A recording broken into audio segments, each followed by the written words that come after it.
And Ari does come through. Ornn is the standard LCK approach. Yeah, I'd I want to have love a to look see at like Gangplank or pool. something else, you know, that would be really fun. But I don't think it's going to happen. It's just going to be the Ornn. Sorry for letting you guys know the hard truth, but it was just going to... I knew it was going to be boring, and it's going to be boring, but that's okay. Hey, there's nothing boring about Ornn. I just think that they lack damage quite a fair bit. With But this. they do have engage. They do have engage. Yeah, and he'll make up for it in the later parts of the game, right, with his ornaments. Right? Yeah. Right? Yeah, maybe. No! Okay, this is good, this is good, this is good. Nope, no, go back. Scroll one back to the Annie. I think you basically can't play Annie into Maokai Ornn, though. I don't know how you ever find an angle. So it makes sense to not pick Annie, but it doesn't make sense to once again pick Azir. Yeah, well, he didn't find very many angles on the Azir, except when Bro were diving turrets, basically. Choco Mint Cookie says that they're here for competitive rock, paper, scissors, and thankfully, we have that in spades. Or in shovels. Do you know what the difference is between a shovel and a spade? Let's not go into it. Maybe we can. Isn't the spade the smaller one that you use for, like, it's more triangular, and... Yeah, I think a shovel has, like, more of a depth to it. It has a wider, it has a longer, like, handle or stick. Yeah. I don't know. There's another word I'd use, but I don't know if I can say that on TV. Ooh, Raptor might find himself a stray piggy and is actually just, gonna have to punch that one away. Smashes him away and, Okay, does avoid the CC very nicely. Wow, that timing is real tight. Yeah, avoiding that was actually pretty clean. And now effort's over here. Yeah, good Raptor getting babysat. Like that one a lot. Throwing the sapling in, and Vincenzo may need to leave here.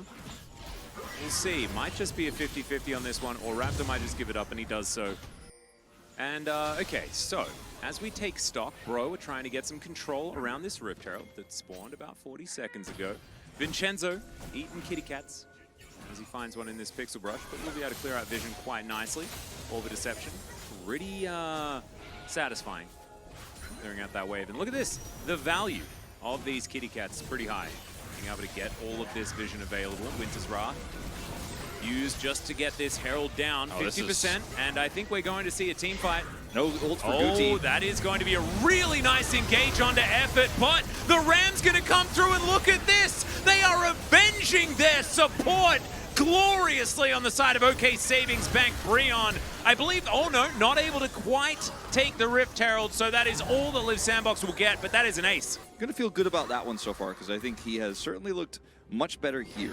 Yeah, and maybe it is the week to start experimenting, right? Because you think on paper they're probably going to lose. It's, oh dear, that is Glacial Prison. In goes Raptor though. He flashes forward, but the bubble is just phenomenal CC. Diablo will be knocked up though. The Ram comes in, and oh man, that headbutt to death from this Ornn. And he's playing the Ornn like it's an assassin. Speaking of assassins, Karis is... Yeah, I think that's probably... I mean, that's... Yeah, I don't know if the monitor was why he went forward like that one. Oh, boy. Sick play from Karis, to be honest. And yeah, monitor or not, I think you're going to die to that. Immediately just teleports to the turret, though. Makes sure that he is going to be here. Ward comes down. Karis knows that he's being seen as Nature's Grasp comes forward. Karis just going to find the Nami in the backline. Emperor's Divide is decent onto 3, but it does absolutely no damage. The Gravitum is gigantic. Locks up all of Live Sandbox, and they have just nothing. Charm goes wide. It does not matter. And Live Sandbox are done in this game, I think. It looks like they may have lost a bit of hope. He was, like, that was when Gen.G's Challenger roster was really good. I'm pretty sure he was on Gen.G in his last season. Yes, he played a lot of Lissandra, but still, he was just amazing. His Ari's been really good. Dayup now out of position as Nature's Grasp is going to stop anyone from being able to help out, but it's a decent pass. See whether the bomber's going to work out there, as Zanosh is now going to have perfect guns, but it doesn't really matter. Gets over the wall, gets the kill, and Karis wasn't even here. I don't want to flip a coin and call heads or tails. I want to call O's or K's. That's what I want to call. Like, Charm going to come through here as that is a very dead Nami, and that's in the face of 3 people. He's not okay. Yeah, Karis looking for even more. Are you okay, man, bro? Savings Bank. Charm connects again onto Dayup. The mind games are coming through for this Ari player. And man, it's just so good to see Karis with some confidence. And yes, it took them a victory in a very slow game in Game 1 to get there, but man, it feels worth it. I'm not changing my vote. Because Embrage said Frim. Some Raptor voters. Terry, just being a little bit out there. Got some Frim fans in the chat. Like to see it. It's going to be Karis. That's fine. As in goes Raptor. Okay, Nature's Grasp going to come down and look at the power of these wallets. They are just layered with so much gold. It is absurd. Look at what they managed to pull out of their safety deposit box. Finally playing well. I think you're gonna get the 2 for 2 though, because I didn't vote for Frim in game 1, even though he got it. And I think actually the Korean caster's going for Karis. Setsuna's Frim's rock solid, like how you want your savings account. 100%. Yeah, exactly. The bank jokes are really coming through too hard. As Diablo, really nice Captain Jack there to make sure that they have a gap in the Nature's Grasp. The Korean, doesn't really matter. The Korean casters also don't have Twitch chat open, so how would they know that? Yeah, they wouldn't understand. As the Ram is going to come through, it's interrupted. Oh, actually, just barely not. Gets the knock up as well there as he's just bellowing and breathing in this team fight. It's looking beautiful as finally Karis will turn up. There's the MVP, the player of the game. He looks for as many options as he can find as he's spirit rushing around, and Diablo is the one that falls out. All Frim, by the way. That is going to be Goody falling down. Look at all of the summoner spells that have been used. Quickly, Frim, use your teleport. Who's going to get the last hit? Is it going to be Frim?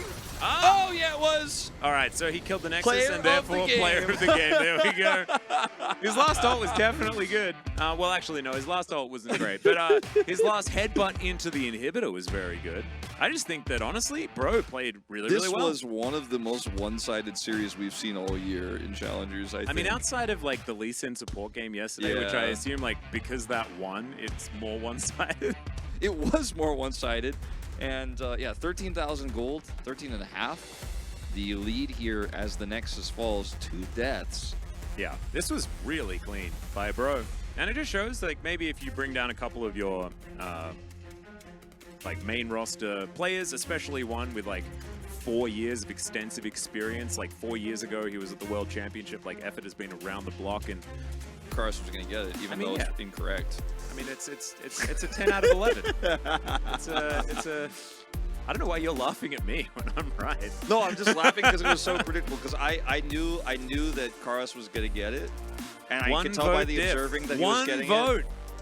Oh man, so I could have Frimmed it. I could have switched it to a Frim. That's what Yundo's saying.